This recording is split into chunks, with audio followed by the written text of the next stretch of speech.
नमस्कार दोस्तों, Banaras global time से मैं डॉक्टर नागेंद्र पाठक।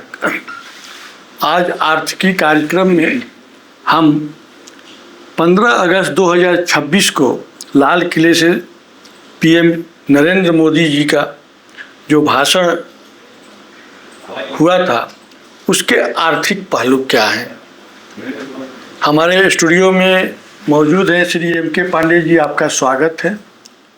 जैसा कि आप जानते हैं कि हम लोगों का उद्देश्य वित्तीय साक्षरता है और उस उद्देश्य को पूरा करने के लिए हम लोग आज आर्थिकी कार्यक्रम में जो भाषण प्रधानमंत्री जी का हुआ था उसके आर्थिक पहलू पर चर्चा करेंगे।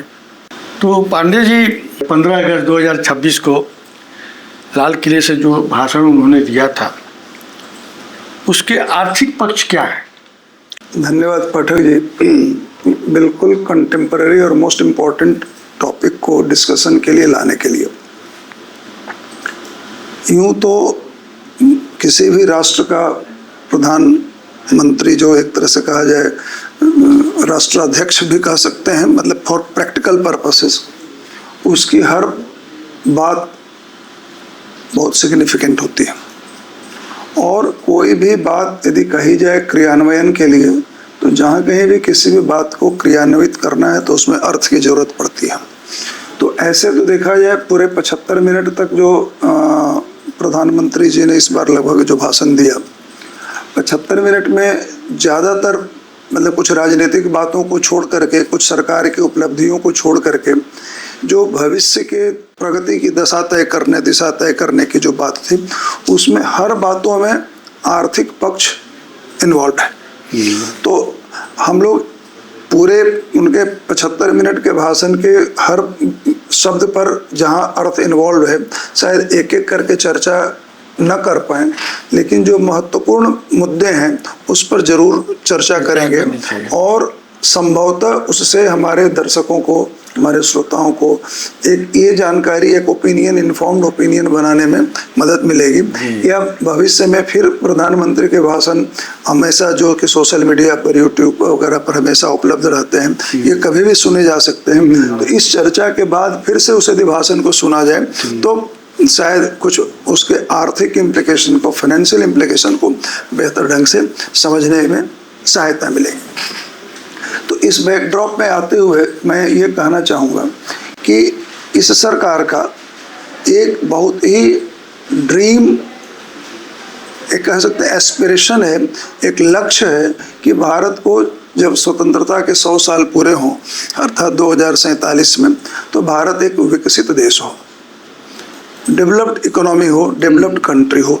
ये सरकार पिछले कितने वर्षों से लगातार इसकी घोषणा करते रही है और उनका प्रयास रहता है कि हम इस लक्ष्य को प्राप्त करने की दिशा में करें।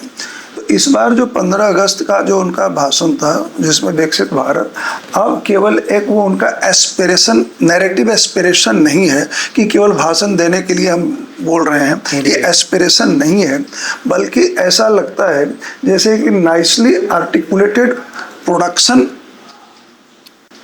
कंजम्पशन से अलग हटकर के प्रोडक्शन और कैपेबिलिटी फॉर्मेशन का जो स्टेप है कि देश में कैसे कैपेसिटी बिल्ड किया जाए कि हम इस अपने जो टारगेट है इसको प्राप्त कर सकें। तो उनका जो इस बार का भाषण का जो मैं समझ पा रहा हूँ फोकस ये था कि 2047 के विकसित भारत के लक्ष्य को प्राप्त करने की दिशा में जो कदम उठाए जाने हैं, आर्थिक कदम उठाए जाने हैं, उनका एक रूपरेखा, उनका एक ब्रॉडर कह सकते हैं कि स्केच उन्होंने प्रेजेंट करने की कोशिश की है। और केवल वो नहीं, और उसको कैसे, केवल उन्होंने मतलब एक लक्ष्य ही नहीं बताया, उस लक्ष्य तक पहुंचने का जो रोड मैप है वो भी उन्होंने उसमें तरीके बताए, जिसके तहत उन्होंने एक बहुत महत्वपूर्ण टर्म उन्होंने यूज किया था, शक्ति की सप्तधारा। इसका जो उन्होंने था, ये शक्ति की सप्तधारा जो है बेसिकली 2047 विकसित भारत के लक्ष्य को प्राप्त करने का उनका एक रोड मैप है। 2047 में विकसित भारत का जो लक्ष्य है उसको प्राप्त के लिए प्रधानमंत्री जी ने किन बिंदु पर चर्चा की? जैसा अभी मैं तुरंत कह रहा था, जो शक्ति की सप्तधारा, तो शक्ति मीन्स पावर, थोड़ा एक साहित्यिक रूप देने की बात भले कही गई हो, सप्तधारा मतलब 7, तो 7 स्ट्रीम्स को उन्होंने हाईलाइट किया कि इन 7 स्ट्रीम्स पर फोकस करके, इस 7 स्ट्रीम्स को फॉलो करके हम लोग विकसित भारत 2047 के लक्ष्य तक पहुंच सकते हैं। ये 7 स्ट्रीम, इसमें पहला स्थान है मैन्युफैक्चरिंग का।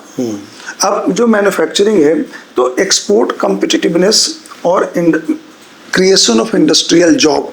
देखिए मैन्युफैक्चरिंग असेंबली को भी हम लोग कर सकते हैं, बट नाउ वो बात केवल नहीं कि हम केवल स्पेयर पार्ट्स को असेंबल करके उसको प्रोडक्शन की बात करें, रियल सेंस में फ्रॉम R&D से लेकर के कंसेप्चुअलाइजेशन से मैन्युफैक्चरिंग तक और क्रिटिकलिटी ऑफ आइटम्स की भी बात करते हुए उस मैन्युफैक्चरिंग पर उनका एक जोर है।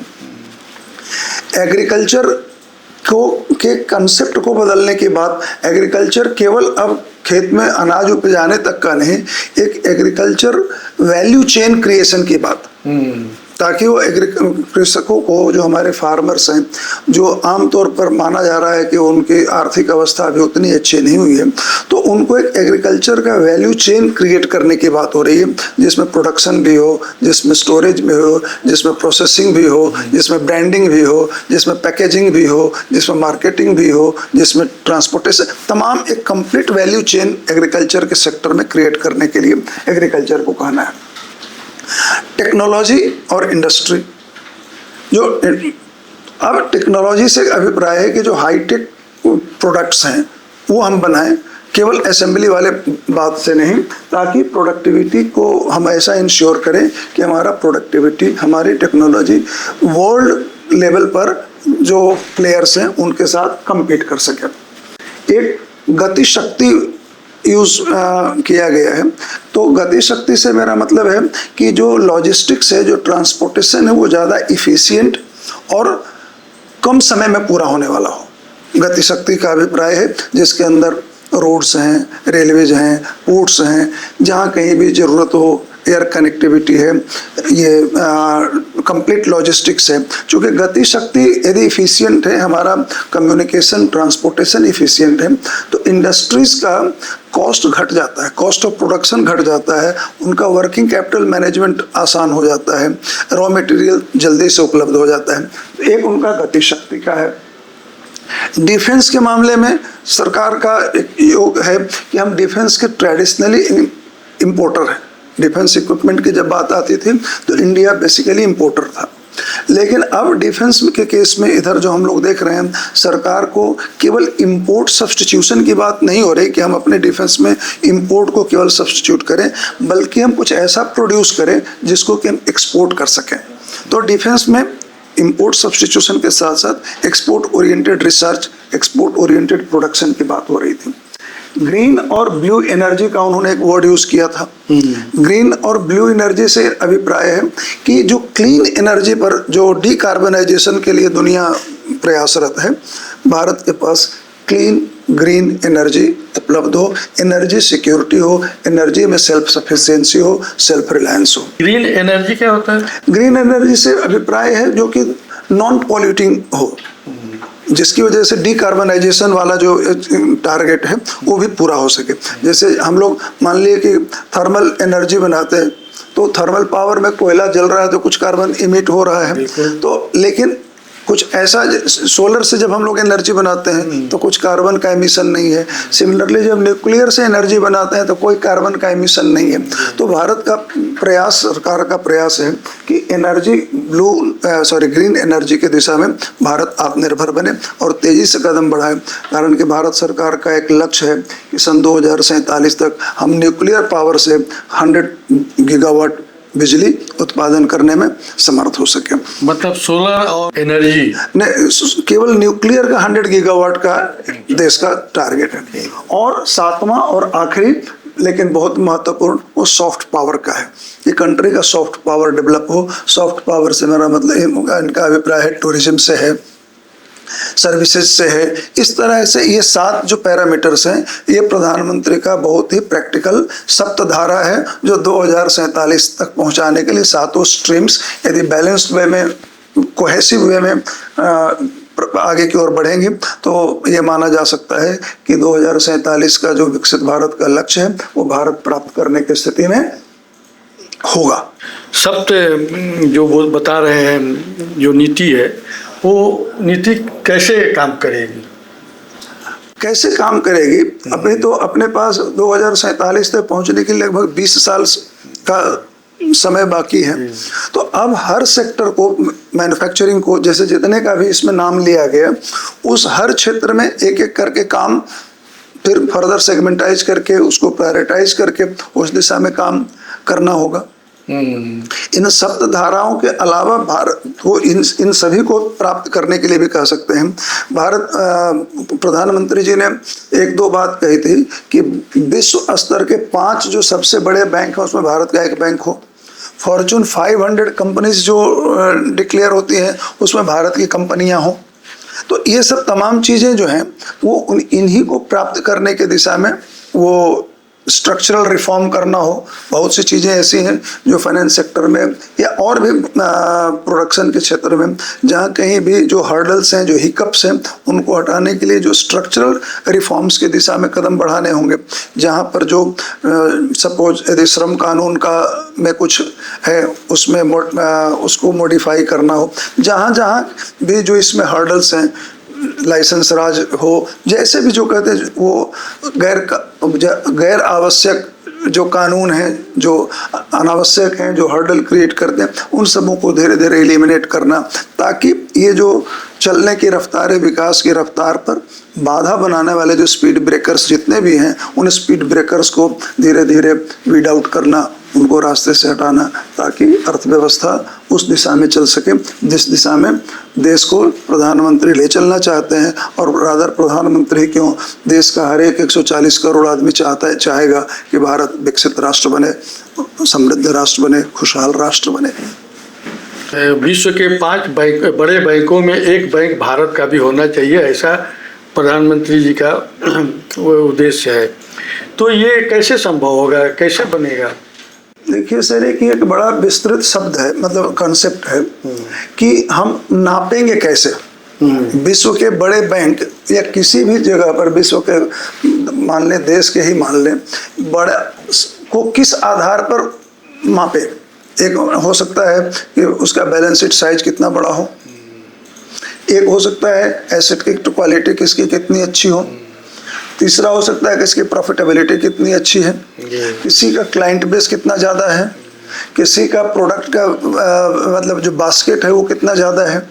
इन तमाम चीज़ों के आधार पर रीच कितनी है, हाँ, तो कितनी शाखाएं हैं, हाँ, तो ये सब बहुत सी चीज़ें होती, पैरामीटर होता है। लेकिन इन जनरल जो अभी एसेट भी तो होगा, वही मैंने बात, यदि बैलेंस शीट की साइज की बात करते तो उसमें एसेट शामिल है। तो हर जगह जब बैंकों की रेटिंग होती है या उनका जो एक तरह से कहा जाए उनका स्टैंडर्डाइजेशन या उनका जो रैंकिंग डिसाइड की जाती है, तो अलग अलग पैरामीटर पर किया जाता है। लेकिन इन जनरल जो एक बैंकर का जो क्लासिफिकेशन है उनके एसेट साइज के आधार पर है।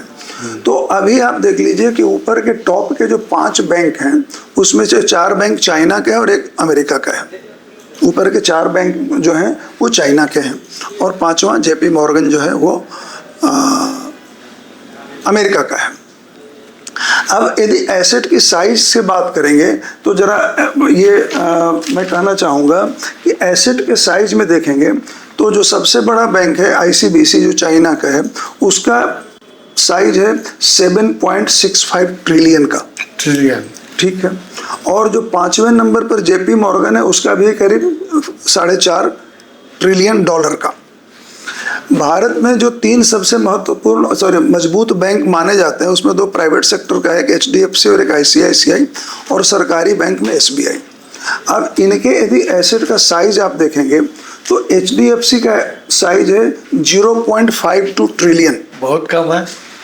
स्टेट बैंक ऑफ इंडिया का 0.889 ट्रिलियन ऐसे कह लीजिए, और ICICI का 0.31 ट्रिलियन। ये भारत के 3 बड़े हैं। अब यदि इनको 5 में पहुंचना है,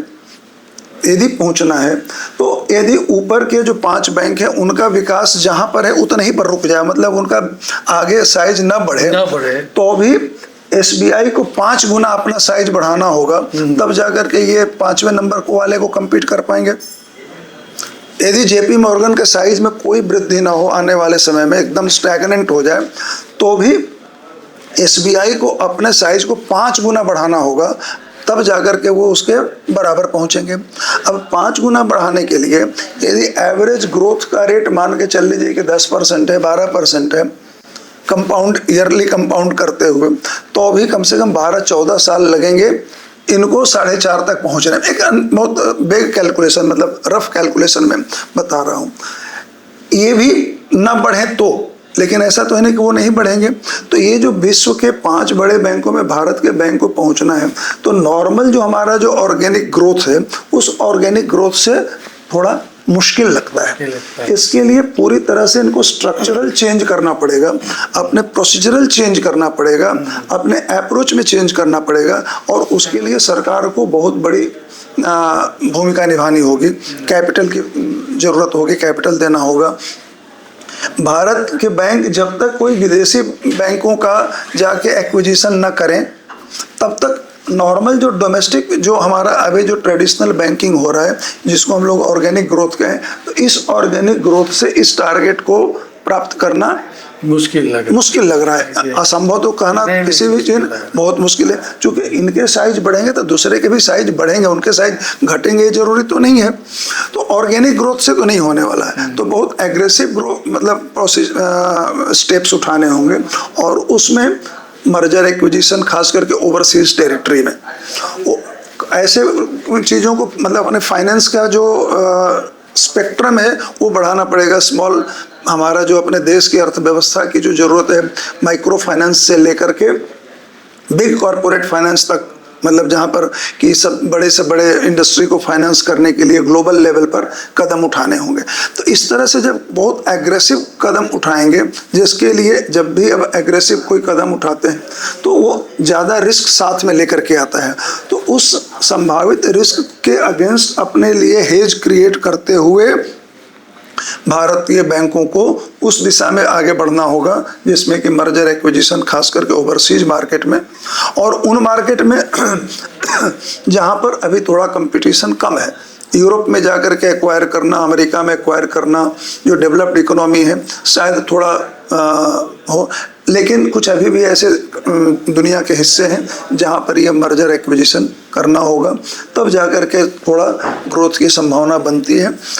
असंभव कहना ठीक नहीं है, लेकिन ये जो लक्ष्य है ये थोड़ा मुश्किल लग रहा है, बहुत मुश्किल है। समय इसमें लगेगा, समय लगेगा, बिना ज़्यादा समय लगेगा इसमें तब होगा जी। और इसके बावजूद उन जो 4 बैंक हैं, उन बैंकों का जो प्रगति हुई है वो यहीं रुकी रहेगी, तब की ये बात है। तो वो भी तो बैठे नहीं रहेंगे, वो भी तो अपनी प्रगति बढ़ाते रहेंगे। तो उनका हर ग्रोथ आपके चैलेंज को उनकी तुलना में कई गुना ज़्यादा स्पीड बढ़ानी पड़ेगी उस लेवल पर मैच करने के लिए। और साथ ही साथ ध्यान रखना है कि जब हम एग्रेसिव एक्सपेंशन मोड में जाते हैं तो वो अपने आप बहुत सारा इनहेरेंट रिस्क साथ लेकर के आता है। अभी जैसे भारत में बैंकों की एसेट क्वालिटी बहुत अच्छी है, टोटल मतलब जो नेट NPA बैंकिंग इंडस्ट्री का 1% से कम है, जो कि बहुत बढ़िया हेल्दी कंडीशन माना जाता है। लेकिन जब एग्रेसिव एक्सपेंशन की बात आती है तो थोड़े मोड़े इनहेरेंट रिस्क आते हैं। कहीं आपको मतलब आप you are exposing yourself to the higher spectrum of risk, तो पहले से उसके लिए तैयारी हेज करके रखना पड़ेगा। जो कैपिटल जितनी ज़रूरत है उस हिसाब से कैपिटल जनरेट करना होगा, डोमेस्टिकली जनरेट करिए, प्रॉफिटेबिलिटी को इंक्रीज करिए, चूँकि कोई भी हम वन साइडेड ग्रोथ से नहीं कर सकते। अपने कंट्री के इकोनॉमी को भी ध्यान में रखते हुए, चूँकि हमारे यहाँ माइक्रो फाइनेंस की भी ज़रूरत है और हाईएस्ट लेवल के कॉरपोरेट फाइनेंस की भी ज़रूरत है, तो इनमें एक बैलेंस बना करके चलना होगा। और ये प्रधानमंत्री जी की बात का ये महत्व आप इससे समझ सकते हैं कि प्रधानमंत्री जी ने शनिवार को भाषण दिया, अगला दिन संडे था, मंडे और ट्यूसडे में अभी अपने देश के सभी बैंक, चाहे वो प्राइवेट हो चाहे सरकारी हो, रिजर्व बैंक ऑफ इंडिया वित्त मंत्री के नेतृत्व में 2 दिन का मंथन शुरू हुआ है। ये भले नहीं नाम दिया गया हो कि ये हमको बड़ा बैंक बनाना या क्या करने का है, लेकिन जो प्रधानमंत्री जी की घोषणा, प्रधानमंत्री जी को जो आर्टिकुलेटेड प्लान है, उसको क्रियान्वित करने के लिए इन बैंकों के सभी उच्च अधिकारियों के, मतलब उच्चतम अधिकारियों के रादर ऐसे कह सकते हैं, जिसमें एमडी और चेयरमैन या एग्जीक्यूटिव डायरेक्टर्स, इस लेवल के सभी बैंकों की 2 दिन का विचार मंथन चल रहा है, जो अब शायद समाप्त होने पर होगा या हो जाएगा। आज शाम तक उनके मंथन से क्या अमृत निकल के आएगा वो भी हम लोगों को थोड़ी देर में पता चलेगा। तो ये इतना इम्पोर्टेंट है और देश के हर सेगमेंट के लिए इस पर चूंकि ध्यान देना, एग्रीकल्चर से लेकर के स्मॉल बिजनेस से लेकर के एमएसएमई से लेकर के कॉरपोरेट पर, और टोटल एक बैंकिंग जो फाइनेंशियल सॉल्यूशन प्रोवाइड कराना, उसके दिशा में बहुत चैलेंजिंग और बहुत ही मतलब मजबूत कदम उठाने की जरूरत पड़ेगी। ये एआई स्किल डेवलप करने की बात है, इससे क्या फायदा होगा, किस क्षेत्र को ज़्यादा फायदा होगा? देखिए, सरकार का जो काम है, सरकार का काम अभी जो अपने देश का जो है ना, एक जो अमूमन जो सबसे महत्वपूर्ण फायदा है, वो दुनिया कहती है कि हमारे पास डेमोग्राफिक डिविडेंड है, क्योंकि हमारे पास वर्क फोर्स वाला ज़्यादा है। लेकिन ये डेमोग्राफिक डिविडेंड तभी तक है जबकि इनको आप रचनात्मक कार्य में इनको एम्प्लॉयमेंट दे रखे हैं। यदि इनको प्रॉपर एम्प्लॉयमेंट नहीं है, इनके प्रॉपर अप स्केलिंग नहीं है, तो ये डेमोग्राफिक डिविडेंड नहीं होकर के ये बर्डन भी बन जाते हैं, बर्डन भी हो सकते हैं। तो सरकार के पास ये चैलेंज है कि हमारा जो अभी वर्क फोर्स है, जो यंग वर्क फोर्स है, उसको कैसे अप स्किल करें, उनको कैसे एम्प्लॉयबल बनाएं, ताकि उनके लिए डोमेस्टिकली या इंटरनेशनली हर जगह उनको जॉब की, मतलब उनके लिए एम्प्लॉयमेंट जनरेट हो, एम्प्लॉयमेंट उनको मिले। एआई के साथ एक बहुत बड़ा क्या कह सकते हैं कि मतलब ऐसा द्वंद्व है कि एआई से आपने अपस्केल करा, एआई की ट्रेनिंग दिलाई, तो जब एआई का जहां पर हम लोग यूज करना शुरू करते हैं तो जो प्रेजेंट वर्कफोर्स है वो रिडंडेंसी की ओर बढ़ने लगता है। तो समटाइम्स एआई वाला जो होगा दूसरे वाले को, मतलब उसके एम्प्लॉयमेंट को थोड़ा टफ बनाएगा। तो एक बैलेंस अप्रोच करके कि लोगों को कैसे एम्प्लॉयबल बनाया जाए, ये जो एआई का पैराडॉक्स है, इस पैराडॉक्स को तोड़ते हुए रियल सेंस में हम नेट एम्प्लॉयमेंट जनरेटर बने। ये एआई का मतलब जो अभी जो सरकार ने कहा है कि हम इनको बच्चों को एआई की ट्रेनिंग दिलवाएंगे निःशुल्क, इंडस्ट्री में या जहाँ कहीं भी जिसकी ज़रूरत हो, ये बहुत अच्छी बात है। लेकिन इसके साथ साथ ये भी देखना होगा कि ये जब एआई का एडॉप्शन होगा तो प्रेजेंट जो एग्जिस्टिंग वर्क फोर्स है उसमें रिडंडेंसी की क्या संभावना बनेगी, और यदि रिडंडेंसी क्रिएट होती है तो उनको रीएम्प्लॉय कैसे करेंगे। क्योंकि एआई आमतौर पर बहुत से जो रूटीन टाइप के, जो रिपीटेटिव नेचर के जो काम है, उनको ये बहुत सफलतापूर्वक कम समय में ज़्यादा एफिशिएंटली कर सकता है। तो जो जिसमें प्रेजेंट वर्क फोर्स लगा हुआ है उसके पास एक स्कार्सिटी ऑफ जॉब हो सकता है। तो इसमें एक बैलेंस स्थापित करना सरकार के लिए बहुत जरूरी हो गया। बेरोजगारी के पक्ष में उन्होंने क्या कहा? कोई भी सरकार चाहेगी बेरोजगारी कम हो, तो उसके लिए उन्होंने स्वरोजगार, ये जो अप स्केलिंग कर रहे हैं, जो स्किल की ट्रेनिंग उनको दे रहे हैं, जो अप्रेंटिसशिप की जो व्यवस्था हो रही है, ये उनके मतलब एम्प्लॉयमेंट के लिए है। स्वरोजगार के लिए सरकार की तमाम ऐसी योजनाएं हैं कि मतलब माइक्रो स्ट्रीट वेंडर से लेकर के टॉप मोस्ट इंडस्ट्री के लिए जो मतलब बिलियंस में जिनको लोन चाहिए उनको भी फैसिलिटी प्रोवाइड करना, और जिनको कुछ हज़ार में स्ट्रीट वेंडर्स को 10,000, 50,000, 20,000, ऐसे हमारे पास पूरा इतना बड़ा स्पेक्ट्रम है।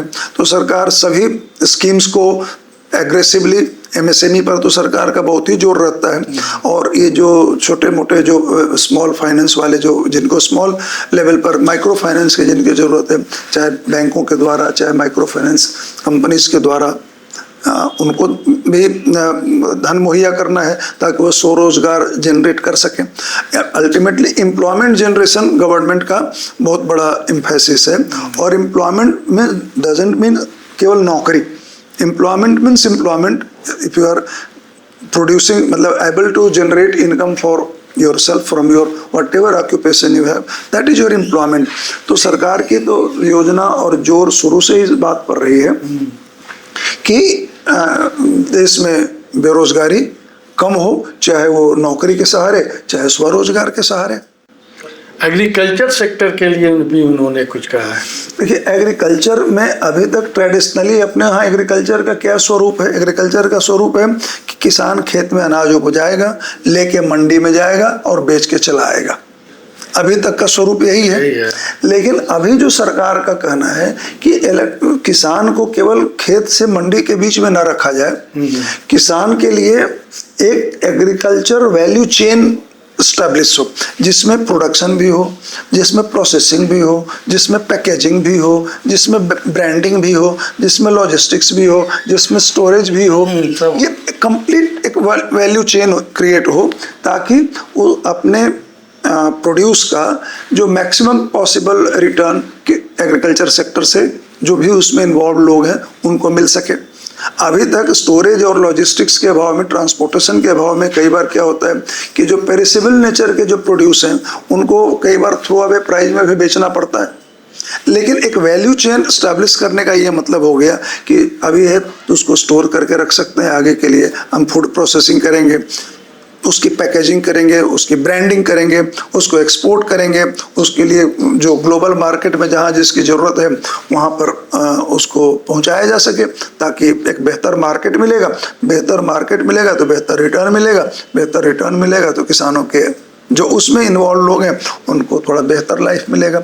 तो अब हम लोग नटसल ये कह सकते हैं कि किसान का फार्म और मंडी के सफ़र जो है इसको बढ़ा करके फार्म टू वर्ल्ड में कहीं भी मार्केट हो वहाँ तक उनकी पहुँच पहुँचानी है, through processing, through storage, packaging, branding, logistics, ये तमाम जो उसके पैरामीटर्स हैं सबको मिलाते हुए उनको एक अच्छा मार्केट मिले। ये कृषि का ट्रांसफॉर्मेशन के लिए सरकार की योजना है, सरकार इस दिशा में सोचती है। सरकार की एक योजना और चल रही थी किसानों की आय को 2 गुना करना, तो क्या उस दिशा में नीति है वो कारगर होगी? देखिए, किसान की आय जो 2 गुना करना तो हुई नहीं, ये वाली बात एक बड़ा मतलब क्या कह सकते हैं, कई बार कुछ ऐसी चीजें होती हैं ना जो मंच पर बोलना और उनको आर्थिक रूप से रियल में डिफाइन करना। सवाल ये उठता है कि इस किसान के आमदनी को 2 गुना करने का क्या मतलब है कि जो पहले मान ले कि 10 क्विंटल अनाज उपजाता था वो 20 क्विंटल उपजाने लगे, ये मतलब होगा? हाँ। या जो 10 क्विंटल का दाम जो उसको पिछले साल मिला था इस बार 10 क्विंटल से उसका दाम दुगना करके 20 क्विंटल मतलब उसको दुगना पैसा मिले। पहले इस बात को समझना होगा कि किसान की आमदनी को दुगनी करने का अर्थ यही है कि किसान के पॉकेट में जो सरप्लस पैसा जा रहा है वो दुगना हो जाए। क्योंकि किसी भी व्यापार में या किसी भी काम में हमको टोटल जो प्रोसीड है वो मेरा इनकम नहीं है। इनकम मेरा वो है जो सरप्लस है, मेरे खर्चे के बाद जो बच रहा है वो मेरा सरप्लस है। तो पॉकेट में जो पैसा आ रहा है मेरा मतलब जो सरप्लस है वो सरप्लस दुगना हो रहा है कि नहीं। यदि इस पैरामीटर को सोचा जाए तो मेरे हिसाब से ये ज्यादा न्याय संगत और तर्क संगत परिभाषा होगी। ऐसे प्रोड्यूस दुगना हो जाए या प्रोड्यूस हाफ हो जाए, लेकिन यदि लागत बढ़ गई तो अभी तो उसके जेब में तो पैसा कम जाएगा। लेकिन यदि एग्रीकल्चर में वैल्यू चेन स्टैब्लिश हो जाती है, एग्रीकल्चरल वैल्यू चेन स्टैब्लिश हो जाती है, तो सेम प्रोडक्शन लेवल पर इन सभी प्रोसेस के सहारे, इन सभी स्टेप्स के सहारे उसके जेब में पैसे ज्यादा आने लगेंगे। जो मान लीजिए कि थोड़ी देर के लिए कई बार हम लोग अखबारों में समाचार पढ़ते हैं टमाटर ले जा करके ट्रैक्टर से सड़क पर फेंक दिया गया। कई बार किसान वो विरोध में सही या नहीं उन्हें दूध सड़क पर बहा दिया, क्योंकि वो पेरिसेबल है, वो नहीं आज या कुछ पर्टिकुलर डेट में यूज हुआ तो खराब हो जाएगा। अब लेकिन यदि उसके पास स्टोरेज की पॉसिबिलिटी हो जाए, उसके पास फूड प्रोसेसिंग के पॉसिबिलिटी हो जाए, उसको एक बड़ा मार्केट मिल जाए, तो ये जो डिसेपरेट सेल है वो तो खत्म हो जाएगा। तो यहाँ पर तो उसकी आमदनी बढ़ेगी। तो जब तक ये पूरा एग्री वैल्यू चेन स्टैब्लिश नहीं होगा तब तक किसान की आमदनी दोगुना करना, तिगुना करना, आधा करना, ये एक मतलब मैं नहीं कह सकता कि मंच पर बोला जाने वाला डायलॉग रहेगा। प्रैक्टिकल वे में तभी वो स्टैब्लिश हो पाएगा, किसानों को रियल फायदा होगा जबकि उनको एग्रीकल्चर वैल्यू चेन मिले, ताकि वो डिसेपरेशन में न रहे। हमको जिस दिन आमतौर पर हार्वेस्टिंग के समय सामान सस्ता हो जाता है और वही ऑफ सीजन में दाम बढ़ जाता है, तो यदि जो स्टोर करके रखने के जिसके पास कैपेसिटी है तो वो ज्यादा रेट पर बेच लेगा, जिसके पास स्टोरेज की कैपेसिटी नहीं है वो कम रेट पर ही उसको बेचना पड़ सकता है। दोनों को फायदा होगा, कंज्यूमर को भी फायदा होगा कि माल रहेगा तो उतना कीमत अधिक नहीं जाएगी। तो आत्मनिर्भरता वाली जैसे बात होती है किसान को या जिसके से के भी ना, असली है वैल्यू चेन स्टैब्लिश करने की और इफेक्टिव वैल्यू चेन स्टैब्लिश करने की, और सरकार इस दिशा में प्रयास कर रही है। चूंकि हर अर्थव्यवस्था में सारी घटनाएं एक दूसरे से इंटरकनेक्टेड है, अकेला इन आइसोलेशन कुछ नहीं है। यदि इंफ्रास्ट्रक्चर का डेवलपमेंट हो रहा है तो कोई एक जगह का डेवलपमेंट नहीं हो रहा, उससे जुड़ी तमाम चीज़ें जो उससे जुड़ी हुई हैं, उसमें एग्रीकल्चर भी शामिल है, उसका भी डेवलपमेंट उसमें जुड़ा हुआ है। तो इस तरह से मतलब सरकार की दिशा, मतलब कई जो सोच की दिशा है वो ऐसा है कि तब जाकर के किसानों का भला हो, किसान का। इसमें ही केवल वैल्यू चेन की ही बात नहीं है, इंश्योरेंस का कवरेज कितना है, क्रॉप इंश्योरेंस, ताकि कोई नेचुरल कैलामिटी पर उनको कितने सबसे मतलब वो एक कुशन मिलता है कि नहीं मिलता, ये कंप्रहेंसिव एक पैकेज की तरह जब बनेगा तब जाकर के वो मूल्यांकन सही होगा कि किसानों की आमदनी दोगुनी हुई कि नहीं। हम उदाहरण के लिए कहें, यदि अभी किसान सम्मान निधि के तौर पर 6,000 रुपये साल के दिए जाते हैं किसानों को, अब कल्पना करिए कि किसी किसान की टोटल आमदनी ही साल के 4,000 थी। ऐसे भी तो लोग हमारे यहाँ हैं कि सरप्लस साल भर में 5,000 ही उनका बच पाता था, तो उनको तो सरकार ने 6,000 दे दिया, तो अपने आप ही दुगना हो गया, से अधिक हो गया। तो वो एक्चुअली वो कहने की बात नहीं, लेकिन जब इम्प्लीमेंटेशन पार्ट पर आएंगे तो इस तरह की चीज़ों को मूल्यांकन करना होगा, तब जाकर के वैल्यू एड होगा और सरप्लस जनरेट होगा। बहुत बहुत धन्यवाद पांडे जी, आपको स्टूडियो में आने के लिए बहुत बहुत धन्यवाद।